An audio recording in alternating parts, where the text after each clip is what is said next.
The NFL draft is always a spectacle, no matter who's involved in it. But some years are more interesting than others. In the past two drafts, we've seen very predictable outcomes, as well as completely unforeseen circumstances. And I'd like to go back through that recent history in order to kind of better understand what's going to take place in this year's draft. Just for some background knowledge, every year in the draft, the teams picking are influenced by anybody picking in front of them, obviously. Even if there's a consensus number one overall player that everybody knows will go first overall in the draft, there's never any certainty until the pick is submitted on draft night. So up until that moment, anything goes. Most years with a consensus number one overall pick will be treated as if the draft starts at pick 2, which means that every team basically accepts that someone is going first overall, and the real intrigue begins with that second pick. The draft classes I'd like to focus on are 2021 and onward, as that's when I started to kind of seriously watch the draft and watch the game of football and actually care about what was going on outside of the actual games. For this video, I'll go over the top picks in the draft over the past couple of years and how well perceived they were, if there were any blindsides or any shakeups, and what may have changed as the first round of the draft went on, culminating in my predictions for what may happen with this year's class and any parallels that I may be able to draw between this year and any of the past years. Starting off in 2021, this was one of the most hyped up quarterback classes in recent history, and the Jaguars were picking first overall, and they needed a quarterback. This meant that the kind of top prospect, being touted as one of the greatest prospects ever in Clemson's Trevor Lawrence, was basically penciled in as the number one overall pick. Everybody assumed that's what was going to happen, and it is. The Jaguars did select Lawrence number one overall. However, it wasn't confirmed, obviously, until the pick was submitted, and I remember on draft night sitting there and watching as the Jaguars were letting the clock tick down as they were getting closer and closer to the end of their allotted time to pick, which is 10 minutes for the first round, 10 minutes per pick. The Jaguars were just sitting there, not submitting the pick. Everybody knew what the pick was going to be. Everybody knew who was going to go, but they just didn't submit it until the very end. I think there was like a minute left, and they finally submitted that pick, and it was Trevor Lawrence. But again, it's not like they pulled a fast one and switched things up last minute. It was Trevor Lawrence all along, and that's what the pick ended up being, which means that the focus shifted before the draft and during the draft, obviously, to the Jets at pick number 2. During the college football season heading into the 2021 NFL draft, there were two quarterbacks who were pretty widely considered to be the best in the class, obviously one being Trevor Lawrence out of Clemson, and just to kind of give you some background if you don't know who that is or why he was so hyped up, he had never lost a regular season football game in his life through college. He played middle school, high school, college, never lost a regular season football game. The only games he lost were in the playoffs against the best teams in college football. And that was kind of some of the intrigue into his game. Obviously, he was also a very talented quarterback, but going somewhere like Clemson, which is a good college, it's a good football school, but it's not like always the top dog, and being able to carry them to 0 regular season losses during his tenure there is very impressive and is exactly why he was kind of perceived as the number one overall pick. The other top quarterback in this class was Ohio State's Justin Fields, a dual threat quarterback, could run the ball better than basically anybody we had seen enter the draft, and also had a huge arm. This kind of changed after the season. The college season that led to the 2021 draft class was the 2020 COVID year, which led to a lot of players either sitting out or seasons being canceled, games being canceled. A lot of strange things happened that year that led to different perceptions of players and led to different occurrences that made players jump on draft boards or show out well where others didn't. That year, Ohio State actually had 3 games canceled, and that was 3 fewer games of teams to see Justin Fields play. And because of that, and because of a couple of other things like other schools maybe performing better than expected because of certain canceled games or just certain players sitting out, because even if a game wasn't canceled, there was a decent chance during that COVID season in 2020 that players would sit out games or sit out for the season just because they didn't want to perform in a public act that could expose them to risk of COVID. So after the college football season, which again was already kind of wacky and a little weird and people didn't really know what was going on, before the season, Justin Fields, clear quarterback 2. After the season, after the pro days of each team, which is where every prospect that is coming out of a school gets to go perform at their home stadium, at their school stadium with their home players and just kind of be in a more comfortable position than somewhere like the Combine. When that took place, there were some other weird things that happened. Specifically, BYU's pro day led to the Jets ultimately not selecting Justin Fields. They selected Zach Wilson out of BYU, who hadn't really shown out before the 2020 season, but burst onto the scene during that COVID year, and that led to him shooting up the draft boards and going second overall. Many people, myself included, believe that the COVID year and the pro day performance and all of the weird occurrences that led up to this draft, a lot of people believe, again, myself included, that that is the only reason that Zach Wilson was selected as high as he was. And it also kind of explains why he wasn't a successful NFL quarterback, because he wasn't. He did not pan out in the league. The decision to pass on Justin Fields was doubled by the team picking third overall. The 49ers had traded up to that third overall pick to also take a quarterback and also pass on Justin Fields, instead opting for North Dakota State University's Trey Lance, third overall. These picks shifted the draft quite a bit because everybody just kind of going into the draft expected Justin Fields to be the second quarterback. Then some smoke came out about Zach Wilson rather than Justin Fields at second overall. And then there was the decision between Trey Lance and another quarterback, Mac Jones out of Alabama, at 3. Justin Fields wasn't really on the table at 3 for the 49ers, despite everybody knowing that they were going to take a quarterback. Because of the things that happened to make Justin Fields not be the second quarterback taken, the Bears traded up and took him at pick 11, leaving the Patriots to take Mac Jones, Alabama's quarterback, at 15. Some of the 49ers were, like I said, also considering at pick 3. The shifts that happened at the top of the class obviously led to several different outcomes for the quarterbacks, and that's why I kind of focused in on what happened to Fields rather than what happened between picks 3 and 11.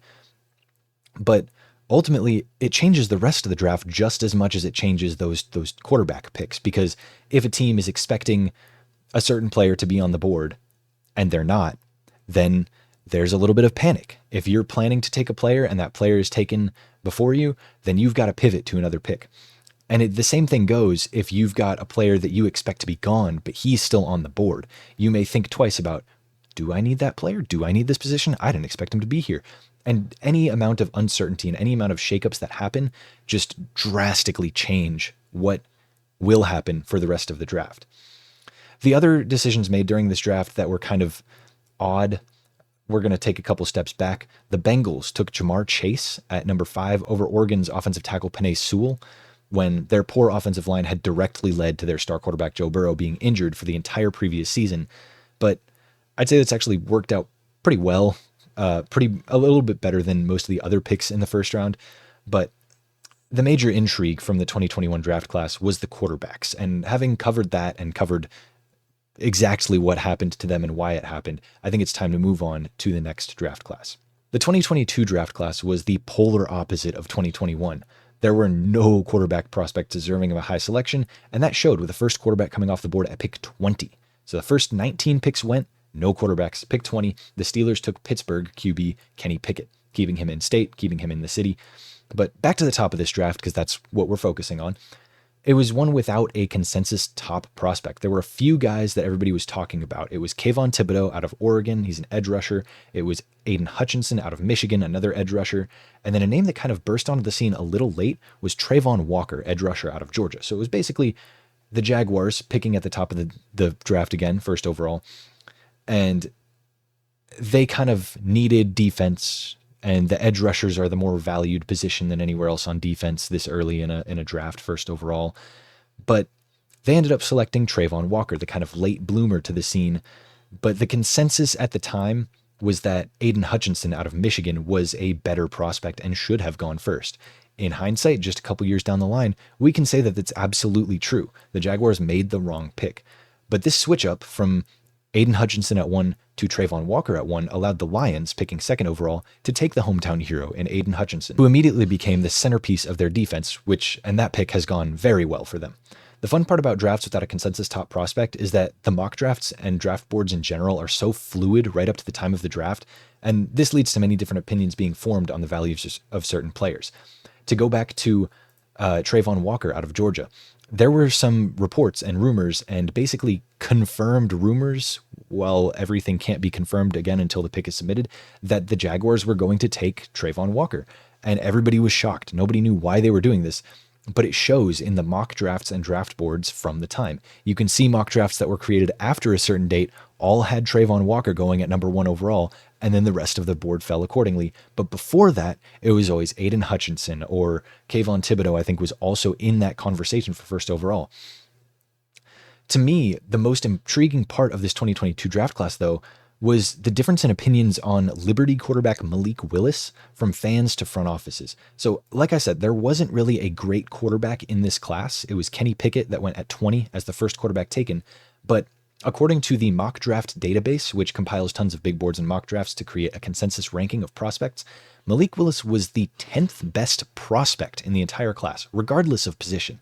He was a dual threat quarterback out of Liberty, threat to run, threat to throw. He was, kind of seen as the best option of the quarterbacks in this class, despite not having a very strong class. And this led to most mock drafts having Malik Willis go inside the top half of the first round. The highest he was kind of agreed upon to go was second overall to the Lions. This was back when Trayvon Walker was not the top prospect at the time, and it was Aiden Hutchinson at 1, and then the Lions, who kind of needed quarterback, but again, hindsight's 2020. They didn't really. They would have taken Malik Willis. This kind of leads to the biggest shock that I have seen in recent draft memory, which is Malik Willis not hearing his name called throughout the entirety of the first round. That's pretty crazy. He also didn't hear his name called through the entirety of the second round. A guy that was supposed to be a top 10 prospect in the class, that most fans had going as high as second overall, but definitely in the top half of the first round. And if not in the top half of the first round, definitely in the first round. He didn't hear his name called until halfway through the third round, when the Titans ended up selecting him 86th overall. This was eye-opening for me, who was informed by mock drafts and rumors about Malik Willis going highly, that perception isn't everything, and opinions about what may or may not happen are just that, opinions. The knowledge inside of front offices and the opinions of the people who are actually making the decisions are never the exact same as the people outside of those buildings and outside of those front offices. They're never going to be the same as fans. There's always differences in opinions, and you don't really know it until the draft, unless there are rumors or smoke that happens around certain players. But that brings us to 2023. The 2023 class brought us back closer to that land of a consensus top pick, with a pretty wide understanding that Alabama quarterback Bryce Young would go first overall. But what was interesting here was the team selecting first overall. The Bears finished the season with the worst record in football, landing them the first overall pick and their choice of prospects. But the Bears had a problem. Back in the 2021 draft class, they had traded up and selected Justin Fields with the 11th pick, and he had shown flashes of being great in his first 2 years, which led to fans being divided between people who said, he hasn't shown enough and we need to pivot and take a different quarterback, versus fans that were saying he's shown flashes, he just needs a better situation. He needs help on the offensive line. He needs help in the receiving core. He needs people around him to make him successful. I was looking at this from an outsider's perspective. I'm a Patriots fan. I have nothing to do with the Bears, and I don't really care that much about what they do, but I am an NFL fan, so I was invested in the decisions that they were making. But I believed in Justin Fields, and I thought that he just needed a better team around him in order to succeed. And this led me to believe that the Bears should trade the first overall pick, stack up assets, and build the team up around Justin Fields to put him in the best position possible to succeed. This is ultimately what ended up happening, with the Panthers trading up to the first overall pick, giving the Bears the 9th overall pick, their first round pick in the next draft in 2024, and DJ Moore, a wide receiver who had been pretty dang good for his career, along with a few other picks in the second round that year and the next. This set up the Panthers to take Bryce Young as their quarterback of the future. However, they had just sent their only good offensive player to the Bears in the trade for the pick. This led to Bryce having a, we'll call it, less than ideal start to his career, and kind of a bad rookie season, and then a little bit of doubt was placed on him heading into this past year. The rest of the draft actually went fairly smoothly. The Texans took quarterback CJ Stroud second overall, and that was expected. And then they traded back up to the third overall pick to take Alabama edge rusher Will Anderson. And these two picks, I said that the CJ Stroud pick was expected. There were basically two camps in the Texans fans, one that said we need to build up our defense before we put a quarterback in, and the other that said we need a quarterback and then we can build our defense later. This satisfied both camps by giving them the best of both worlds. It was between Will Anderson and CJ Stroud at 2, and they ended up getting both of them. That's always fun to see. And while this class didn't have a ton of intrigue with the actual players selected at the top, the manner in which the picks were traded and shifted around, I think, is one of the more entertaining things to see. When, like I said, there were shifting more towards having a consensus top guy, but it's not like a home run hit or a must get prospect like it has been in the past, like with Trevor Lawrence and like we're about to see in the 2024 class. Speaking of the 2024 class, it was basically the same as the 2021 draft class, offense heavy, and several highly touted quarterback prospects that all ended up being selected at the top of the class. The top guy was Caleb Williams, a quarterback who was touted as the next savior of whatever team landed the first overall pick when he entered the draft, and the Bears had lucked into that first overall selection. You remember last draft how they traded the first overall pick to the Panthers, and the Panthers sent back their first round pick? The Panthers ended up sucking really bad with Bryce Young at the helm, and that landed the Bears that first overall pick. Justin Fields didn't progress as much as the Bears had hoped he would after choosing him basically over Bryce Young, which led to the decision to trade him and opt for Caleb Williams with the first overall pick. This was the consensus decision. I still believed in Justin Fields a little bit, probably more than I should, but I fully understand why they opted for Caleb Williams. He was the can't miss prospect, gotta get him, and I get putting your faith into a different quarterback after, again, Justin Fields didn't show them enough in the situation that they had given him. The intrigue didn't start with the next few picks either. The Commanders selected LSU's Jaden Daniels, a quarterback at second overall, a player who had kind of burst onto the scene as his fifth collegiate career, showed out before entering the draft, despite there being a separate consensus QB2 in the class before the college football season. You see the parallels I'm drawing with 2021. That consensus quarterback, too, was taken third overall. His name is Drake May. He was taken by my Patriots. I couldn't be happier with how that pick has gone so far, but the real shocker in the draft didn't happen the next pick or the one after that, or really until the 8th overall pick, where the Falcons took Washington quarterback Michael Penix Jr. just a few short months after signing a free agent quarterback, Kirk Cousins, to a 4-year, $180 million contract, when the consensus was that the Falcons needed help on defense. They needed to get a quarterback, but they just did that with Kirk Cousins. So everybody thought, 8th overall pick, they're probably going to take a defender. There hadn't been any defensive players taken off the board yet, but instead, they opt for a quarterback. Hindsight is 2020, and I will admit that Kirk Cousins wasn't good in Atlanta in his first year there. They just signed him, they started him for the first half of the year, and he was not good. They ended up putting in Michael Penix, and he looked a lot better. So the pick ended up somewhat working out, but the question marks are still there surrounding why you pay Kirk Cousins if you're planning on taking a quarterback. And it's not like it was a succession plan either, because Kirk Cousins at the time had said that he was blindsided by the pick. He didn't know it was happening. And normally when you've invested $180 million into a player, you're probably going to have them be privy to the decisions you're making and the plans you've got for the team. That's just common courtesy. Outside of that selection, the 2024 class didn't really have too many surprises. It was just kind of that one giant shocker.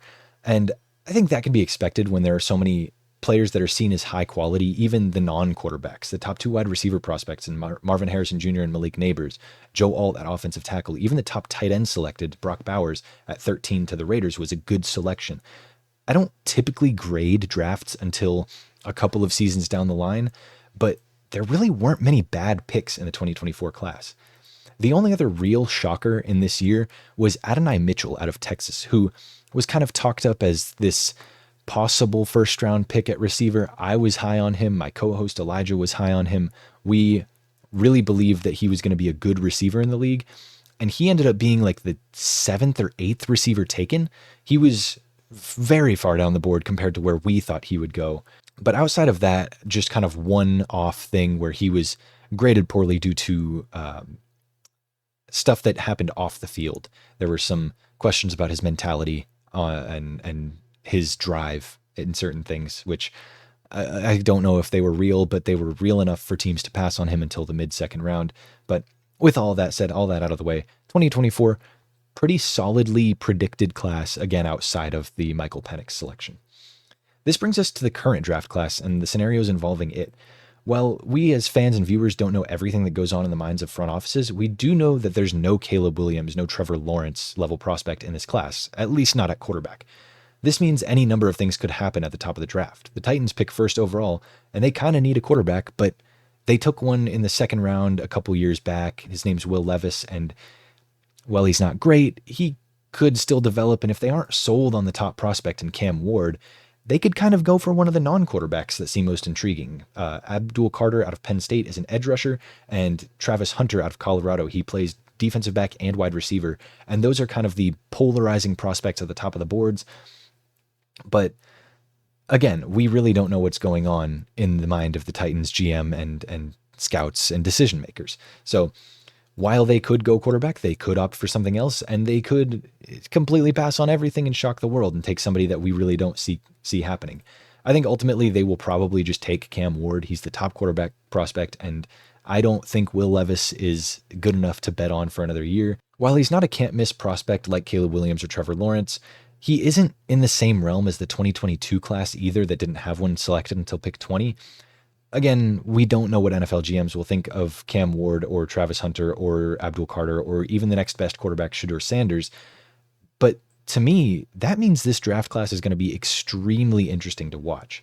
The closer we get to it, the more smoke we'll hear about certain players having visits or being selected or being told they will be selected at a certain point.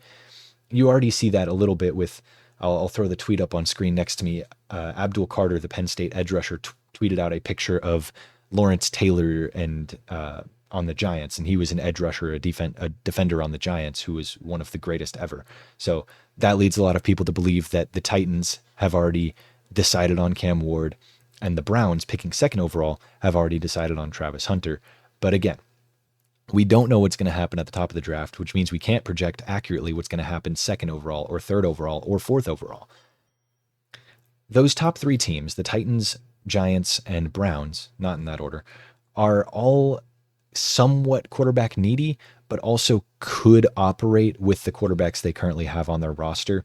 So we really don't even know if a quarterback will be taken inside of the top three, which is something that kind of everybody has bet on happening. But for all we know, it could go Travis Hunter or Abdul Carter and then the other at 2. And then that puts the Giants in an uncomfortable position at 3, where maybe they do take a quarterback, but maybe they decide they don't want one either.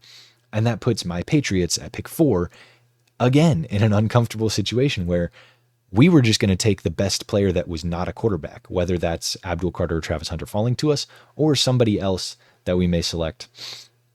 But again, nothing is known until draft night, and until then, it is all pure speculation. I don't think this class is like any we've seen in recent memory. I think the closest it would be considered to is maybe 2023, but there's less good quarterback prospects than there were in 2023. And there's not a guy that everybody kind of agrees is going first overall like there was then. I think Bryce Young would have been taken over Cam Ward, which makes me less confident in saying that Cam Ward is for sure going at the top of the class. With all of that said, my concluding thing in this video, my final point, the final takeaway, I guess, is keep your ear out for any smoke, because that is what draft season is truly about. The intrigue and the rumors and all of it. In a draft where there's a consensus top guy, it's not as fun.